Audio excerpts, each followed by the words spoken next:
Né le 26 novembre 1909, Eugène Ionesco est un dramaturge français qui a vu le jour en Roumanie. Provocateur et avant-gardiste, il a donné naissance à un nouveau genre théâtral, le théâtre de l'absurde.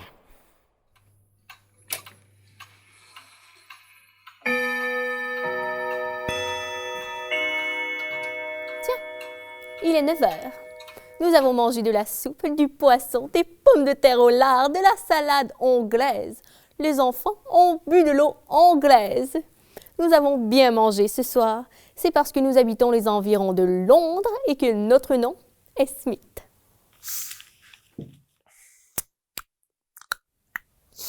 Les pommes de terre sont très bonnes avec le lard. L'huile de la salade n'était pas rance. L'huile de l'épicier du coin est de bien meilleure qualité que celle de l'épicier d'en face. Elle est même meilleure que l'huile de l'épicier du bas de la côte. Mais je ne veux pas dire que leur huile à eux soit mauvaise. Pourtant, c'est toujours l'huile de l'épicier du coin qui est la meilleure. OK, voilà où je veux en venir. Vous m'accusez une fois, pas de problème, je peux vivre avec. Vous m'accusez une deuxième fois, ben là, je fous le camp. Et si vous devenez un danger pour ma vie, eh bien, je vous enfonce une putain de balle dans le crâne. Mary a bien cuit les pommes de terre. Cette fois-ci. La dernière fois, elle ne les avait pas bien fait cuire. Je ne les aime que lorsqu'elles sont bien cuites. Vous n'avez jamais vu ce truc à la télé? Cops, que ça s'appelle. J'en ai maté un l'autre soir et c'était un flic qui racontait comment s'était passé une fusillade qu'il avait vécue. C'était dans une ruelle.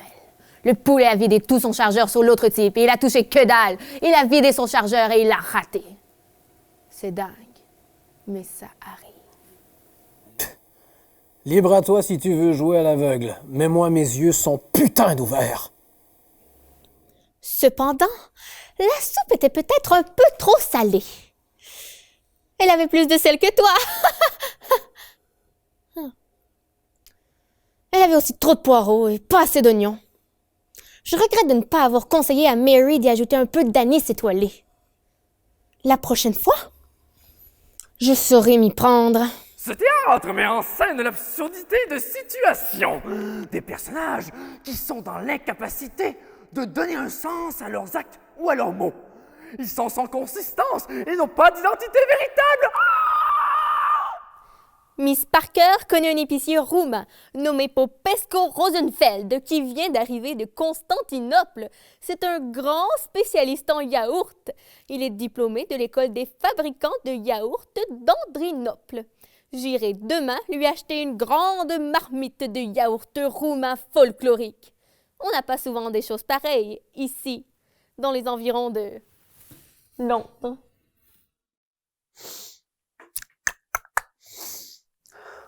Le yaourt est excellent pour l'estomac, les reins, l'appendicite et l'apothéose. C'est ce que m'a dit le docteur Mackenzie King qui soigne les enfants de nos voisins, les Jones. C'est un bon médecin. On peut avoir confiance en lui. Il ne recommande jamais d'autres médicaments que ceux dont il a fait l'expérience sur lui-même. Avant de faire opérer Parker, c'est lui d'abord qui s'est fait opérer du foie, sans être aucunement malade. Mais alors, comment se fait-il que le docteur s'en soit tiré et que Parker en soit mort? Parce que l'opération a réussi chez le docteur et n'a pas réussi chez Parker. Mais alors Mackenzie n'est pas un bon docteur. L'opération aurait dû réussir chez tous les deux, ou ils auraient dû tous les deux succomber. Pourquoi? Un médecin consciencieux se doit de mourir avec le malade s'ils ne peuvent guérir ensemble. Le commandant d'un bateau périt dans les eaux avec son bateau. Il ne lui survit pas. On ne peut pas comparer un malade à un bateau. Et pourquoi pas? Le bateau a aussi ses maladies. Bon, d'ailleurs, ton docteur est aussi sain qu'un vaisseau. Alors voilà pourquoi, encore, il devait périr en même temps que les autres malades, comme le docteur et son bateau. Ah, je n'y avais pas pensé. C'est peut-être juste. Alors, quelle conclusion en tires-tu? C'est que tous les docteurs sont des charlatans. Et les malades aussi. Seule la marine est honnête en Angleterre. Mais pas les marins. Naturellement. UNESCO s'inspire des manuels d'éducation d'anglais mettant en scène des couples d'anglais typiques, dialoguant par phrases brèves, pleines de platitudes et de stéréotypes.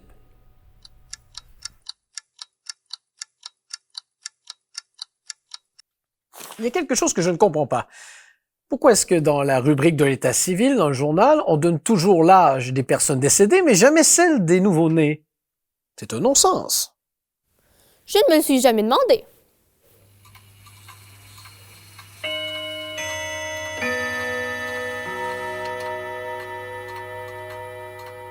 Tiens, c'est écrit que Bobby Watson est mort. Mon Dieu! Le pauvre! Quand est-ce qu'il est mort? Mais pourquoi prends-tu cet air étonné? Tu savais bien qu'il était mort. On a été à son enterrement il y a 1 an et demi. Ça fait au moins 2 ans qu'il est mort. Bien sûr que je me rappelle. Je me suis rappelé tout de suite. Je ne comprends pas pourquoi toi-même tu prends cet air si étonné en voyant ça sur le journal. Ça n'y était pas sur le journal. Il y a déjà 3 ans qu'on l'a enterré. Je m'en suis rappelé par association d'idées. Dommage, il était si bien conservé. C'était le plus joli cadavre de toute la Grande-Bretagne. Le pauvre ne faisait pas son âge. Cela faisait 4 ans qu'il était mort et il était encore chaud. Un vrai cadavre vivant. Et comme il était gai. La pauvre Bobby. Tu veux dire le pauvre Bobby? Non, c'est à sa femme que je pense. Elle s'appelait comme lui, Bobby Watson. Comme ils avaient le même nom, on ne pouvait pas les distinguer l'un de l'autre quand on les voyait ensemble. Ce n'est qu'après sa mort à lui qu'on a pu vraiment savoir qui était l'un et qui était l'autre. Pourtant, aujourd'hui encore, il y a des gens qui la confondent avec le mort et lui présentent des condoléances. Tu la connais? Je n'ai vu qu'une fois, par hasard, à l'enterrement de Bobby. Je crois que ça se prononce Pierre. Vous voulez dire Pierre? Non, pas ce Pierre. Je veux parler de Pierre. Ah, c'est lui qui est toujours avec Pierre. Exact. Mais il n'était pas là. Et je suppose que Pierre n'était pas là non plus. Bien sûr que non. Toujours avec Pierre, celui-là. Oh, tu as vu? Ça va être tout noir. C'est triste pour elle d'être demeurée veuve si jeune. Heureusement qu'ils n'ont pas eu d'enfants.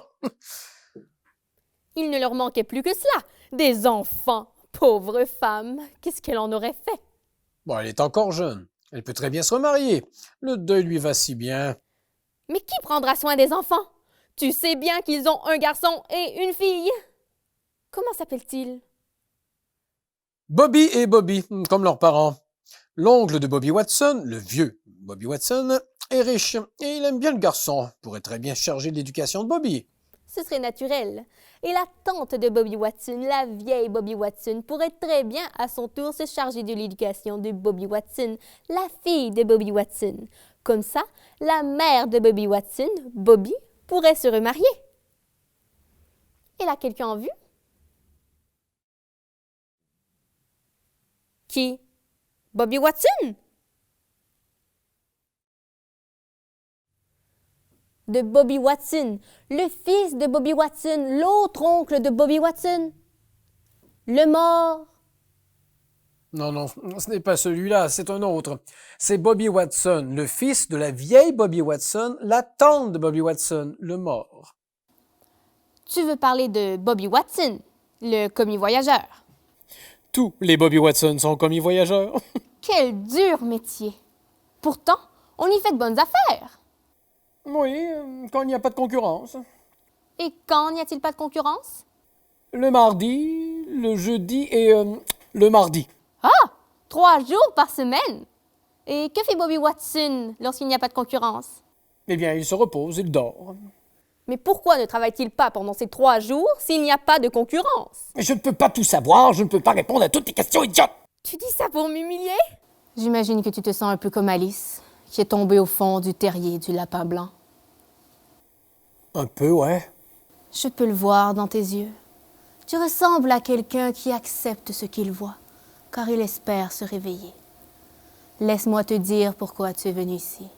Tu es venu car tu sais quelque chose. Tu ne peux pas l'expliquer, mais tu peux le sentir. Tu l'as senti toute ta vie, que quelque chose n'allait pas avec ce monde. Tu ne sais pas quoi, et ça te rend fou. Et c'est ce que tu es venu essayer de comprendre en venant ici.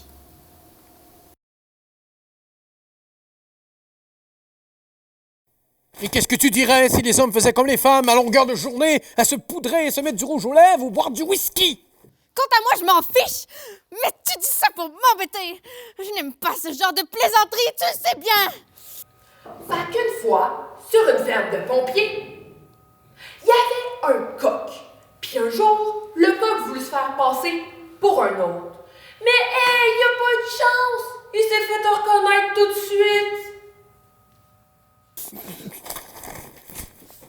Fait que le chien et le bœuf, c'est une blague qui se passe sur une ferme de pompiers.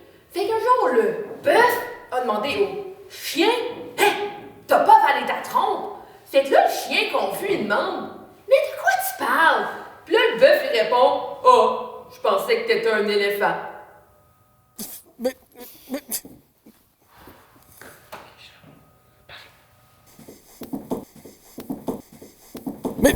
C'est un pompier qui rentre d'un bar puis qui sort de l'autre. Fait qu'un beau jour, c'est un pompier qui demande à sa femme pompier « Hey, chérie, peux-tu me donner un biscuit? » Puis là, sa femme pompier lui répond « T'as rien qu'à le prendre toi-même. » Mais là, le pompier, il dit « Ouais, mais j'ai pas de bras. » Fait que sa femme lui répond « Ah, ben pas de bras, pas de biscuit. »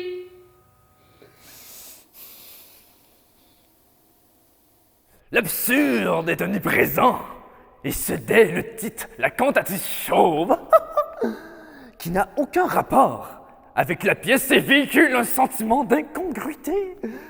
UNESCO refuse la conception du théâtre comme miroir du réel, absente de la scène. La cantatrice n'est qu'un être de langage, chauve de surcroît.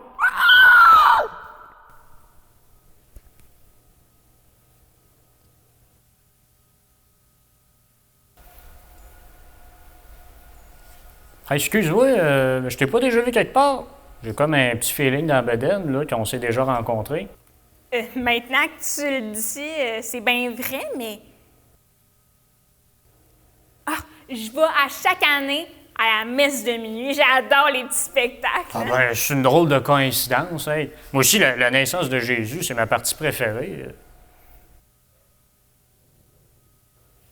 Ouais, mais où? Au McDonald's.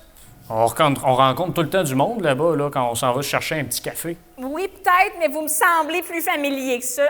Je vous ai clairement déjà parlé, là. Ben, je vais gazer mon Civic modifié avec turbo chaque matin au couche-tard. Une petite conversation au pompe à essence. Non, j'ai pas mes licences. C'est mon mari qui me conduit un peu partout. Les gens sont rendus Fou de la vitesse. Ben, j'aime bien ta façon de penser, toi. Ben oui, mais ça me dit pas plus où est-ce que je vous ai vu.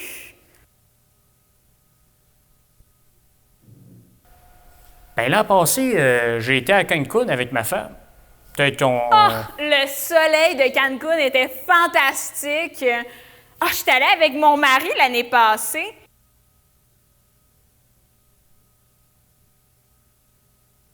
Ah ben voyons donc, c'est-tu une drôle de coïncidence un peu? C'est-tu cocasse un peu? Je me souviens, il y avait tellement tout plein de bons poissons. S'il y a bien une affaire qui font comme du monde, les Mexicains, c'est bien cuire le poisson. Attendez un petit peu, vous. Votre porte-clés que vous avez juste là, c'est le même que mon mari? Ah ben c'est weird, c'est pour là que j'ai mis sur le frigo pour pas que mes enfants ils me volent de la bouffe. Ah puis celui-là, c'est pour... Mon Dieu, mon mari fait la même chose.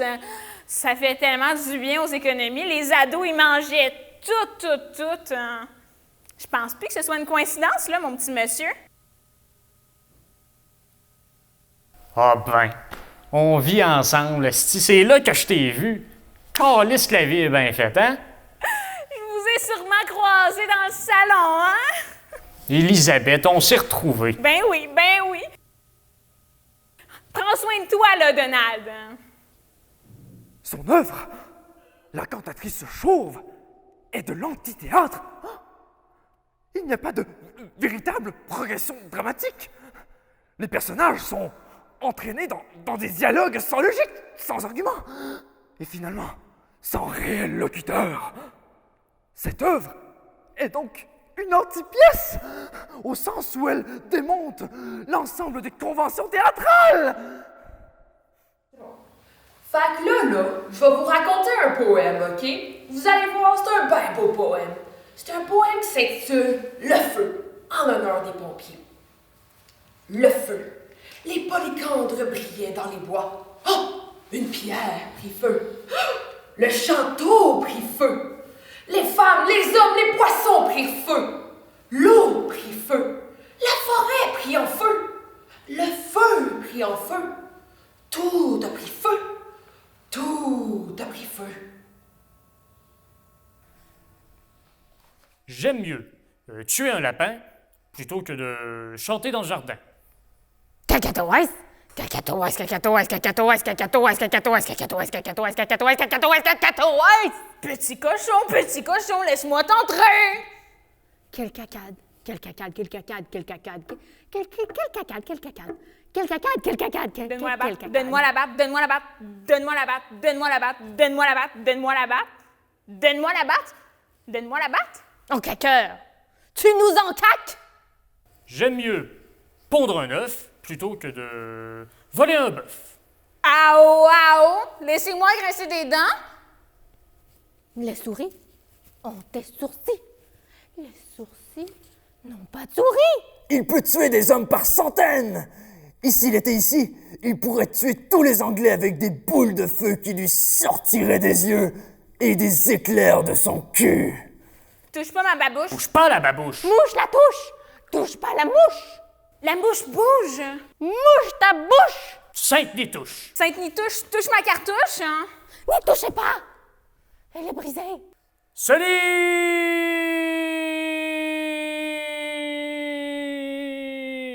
Mariette, cul de marmite, hein. Le pape dérape.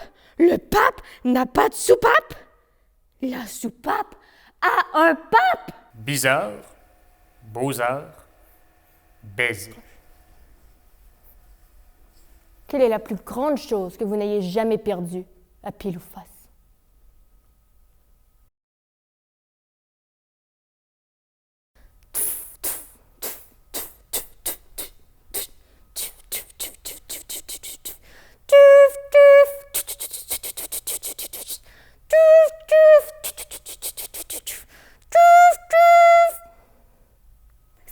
Pas! Là! C'est! I! Si!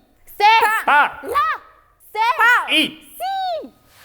Sur une ferme de pompiers, il y avait un veau. Puis ce veau-là, du verre pilé, il aimait ça. Puis il en mangeait. Il en mangeait. Il en mangeait, ça avait pas d'allure. Sauf qu'un jour, là, il en a tellement mangé qu'il a dû accoucher. Sauf que là, il y a un problème parce que le bébé peut pas appeler le veau papa, il est trop petit.